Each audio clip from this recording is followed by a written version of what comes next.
Okay. So I grew up the child of two heroin addicts. Use your imagination. You can imagine what that looked like. Um, my mom was physically there, but emotionally she was checked out. My dad was on the street strung out. And so I became mom in a lot of ways. But what stands out from those years, like the through line, is watching my mother make choices that terrified the fuck out of me.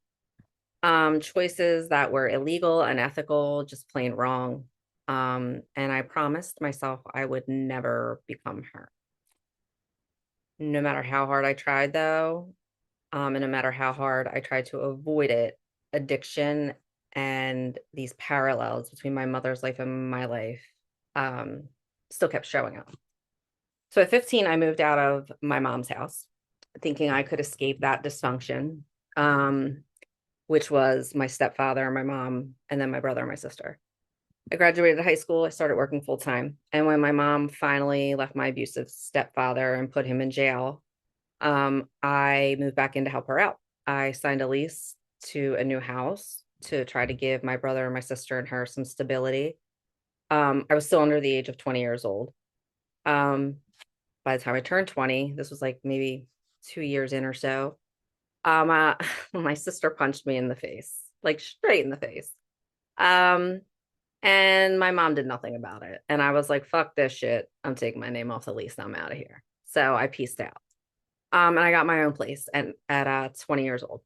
And I thought, like, okay, like I've taken control of my life. I have a stable job. I'm a correctional officer. I fucking hate it, but like it's a job and I have health insurance and I can have my own place.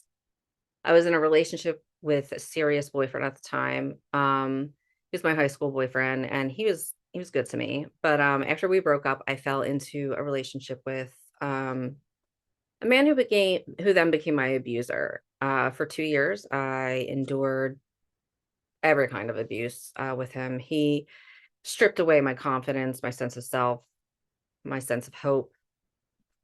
And once again, I found myself just like my mother in an abusive relationship, doing shit I said I'd never do, being this woman I said I wasn't and would never be. But I eventually left him. And it was a time when this is so for me, I couldn't be alone, right? So I broke up with him, which meant I could go see other people, but I still went, I slept with him because I couldn't be alone. Um, but so I like that took years of getting to a point to get to. So, but I met Jack during one of those like times, one of those breaks. And I met Jack and I was like, oh my God, this guy is everything my past wasn't. He was kind, he was balanced, he was the only man who never really wanted anything from me. And I married him very quickly. Um, I found safety and stability that I had always craved. But again, despite all of my efforts to avoid things that paralleled with my mom, specifically addiction, it crept into my life in a way I didn't really see coming. I didn't touch drugs until I was 27 years old, and my addiction started in a doctor's office. I was prescribed pills, and that's where it all started. It was a progression for me.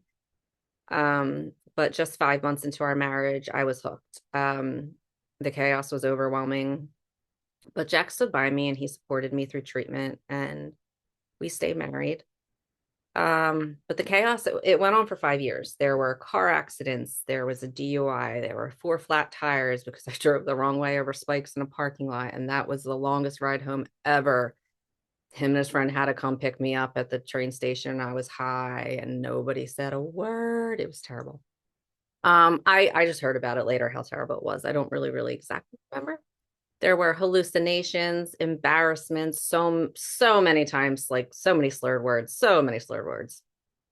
Jack just didn't know what to do with me, and my mom kept making it his responsibility. But it wasn't until I was given the option to go to rehab to save my job that I finally accepted help.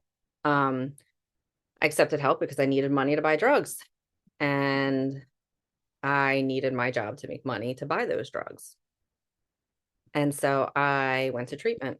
but I planned to go to rehab and just hide my addiction better when I got out. But something shifted while I was there. The miracle, I was going to say the miracle happens, as they say, you know. Um, I had an incredible one-on-one therapist. I joined, or I didn't join, they put me in a chronic pain group that truly understood me. They understood what it was like to live in pain every day and to have to live in that physical pain and not be able to take a drug and like what that felt like. Um, but more than anything, I connected with women in a way that I hadn't in so long. I had lost my little sister to my addiction. She couldn't deal with being around me anymore. It was too much of a reminder of what my mother was like, what my father was like, all the things that destroyed our childhood. Like it was just so confusing for her because I was mom, I was always a stable one, and then now I was just like my mother. Like, and she's like, "What the fuck is happening? Like, you were the sane one. Like, what is going on?" Um, and so my sister was my best friend, and when I lost that relationship, um, it was so painful for me.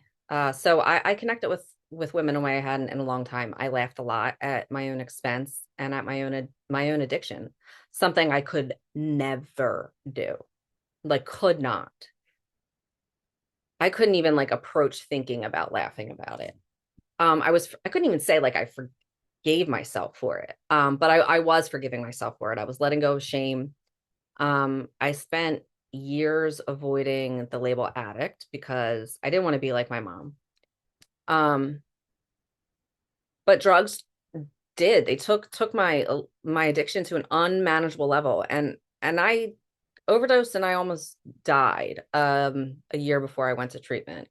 But when I was in treatment, like I said, like there was a shift and I had to face the truth. Like I had to admit that I was an addict, just like my mom. And I started to really kind of see my mom as I'm going off script now. Started to see my mom as a human being more than just like my mom who made mistakes and did it all wrong and fucked up and whatever, whatever, whatever. Like I started to see her as like, oh, right, she was 19 when she got pregnant with me. My father was in his 30s. That's gross. Oh, right.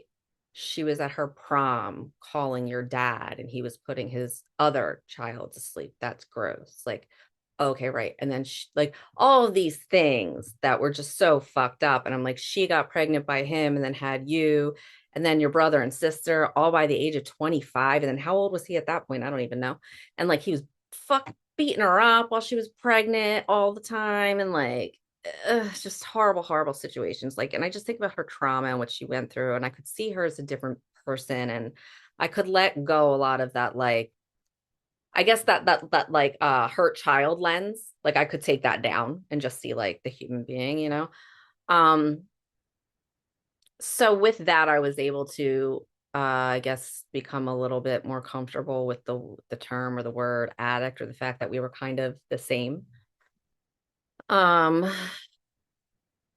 yeah, okay. So my journey to recovery was not linear. I relapsed a lot. I leaned on maintenance medications. I tried outpatient programs, harm reduction tools. I was convinced that formal treatment was not for me. I fought it at every single opportunity. And like I said, I only went away because I needed a job to have money to buy drugs. And but what I really, really needed, what saved me was connection, genuine human connection. It wasn't until I surrounded myself with compassionate people who truly understood my struggles, that I could finally shed the weight of shame and grow beyond my challenges. And I love that sentence because Jack wrote that sentence about me in a review that he wrote for me when I first told him I was going to launch this whole thing. And I just love that because he watched me do that. He watched me shed the weight of my shame and grow beyond my challenges. And the fact that he could use that sentence, it means a lot to me. Um, I know this is like going long, but whatever. Even after entering recovery, I wasn't free from emotional hurdles. I used avoidant behaviors. I stayed busy with dieting, shopping, cleaning, obsessing to dodge my feelings. I wasn't happy in my marriage. I had everything people like us don't usually get back, and I still wasn't happy. And I stayed for far too long. When I say like I had everything that people like us don't usually get back, I mean, I was able to pay off upwards of $100,000 worth of debt. I was able to purchase a home with the help of Jack's family.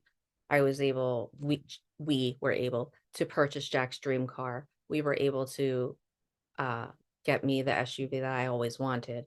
We were able to do a lot of things even after all of my fuck ups. We got all the things that we ever wanted. We both got the jobs, the raises, and we just still couldn't connect with one another. So leaving my marriage was pivotal. I got back into therapy. I started Swift Steps. And it wasn't until I was in therapy confronting those unhealthy patterns and addressing disordered eating and facing how I process emotions and my BPD that I really felt like I was starting my recovery journey all over again. And using Taylor Swift's song lyrics as a sort of journal prompt has been a tool for self reflection, honesty, and healing for me. And I learned to stop censoring myself, to embrace imperfection, and to be unapologetically me.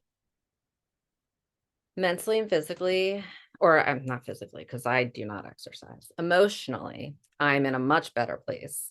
I still have my struggles. Recovery is a journey, it's not a destination, but I'm no longer weighed down by shame. And shame was like my biggest hurdle. My support system, especially the Swift Steps community, has been crucial to my recovery. It's a space where I can be myself, I could share my story, and connect with others who understand me. And the connections I've made have been life changing. They remind me every single day that I'm not alone on this journey.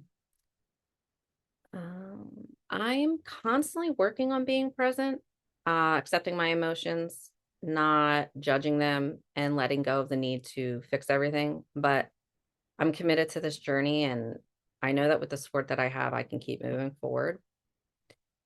And Taylor Swift's music has been a guiding force throughout my recovery. When 1989 came out, it literally helped peel me out of bed to get through the day when I felt like I couldn't go on.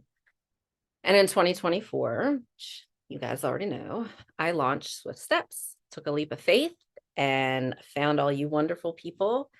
And the idea was simple but revolutionary, at least for me. Um, Using Taylor Swift's music as a foundation for connection, self discovery, recovery, and healing. Our community is grounded in the belief that there's no one size fits all approach. We embrace all pathways, whether it's harm reduction, 12-step programs, therapy, or something entirely different. Abstinence isn't required. Uh, belief in a higher power is not mandatory, and there's no rigid steps to follow. Our motto is karma's our higher power. We're team whatever works for you, and we lead with kindness, compassion, and empathy. And today my life looks really, really different. I've built a daily routine that centers around self-care, connection, and honesty. My life's no longer about escaping pain. It's about embracing each day with hope. And every Monday, I attend a women's meeting. Every Tuesday, I listen to Swifties share their stories. On Thursdays, I check in with the Out of the Woods members. On Saturdays, we break down a Taylor Swift song through the lens of mental health, addiction, and recovery. And then we spin a wheel to find out what song we're going to do next week. On Sundays, we talk about gratitude. We have monthly craft nights and a bi-weekly book club, which we just added, where we will be diving into recovery, self-help, and quit lit books together. I prioritize my self-care, therapy, the right mental health medications, meditation, and the use of MMJ to support my mental health. Every day there's 25 to 30 active people in the chats and a Facebook group of over 1,400 people to lean on for support. And my recovery is the strongest it's ever been. And this is the hardest that I've ever worked on it. And I think the rest of it's kind of cheesy and I feel kind of corny saying it. So I'm going to leave it out and I'll just do it this weekend. But yeah, the last thing is that I'll thank Taylor this weekend. I'm going to thank you guys now. I just want to thank you all for being such a huge part of my recovery. and allowing me to be a part of yours and allowing me to share my story with you guys. I'm just so incredibly grateful. I'm just really just touched all the time with the support that you guys show me and one another. And that's all I got. Thank you. With that, the meeting is open. Thanks for letting me share, guys. Thanks for letting me practice. If you are just listening, let me know and I won't call on you. Oh, shoot. Go ahead, Leslie.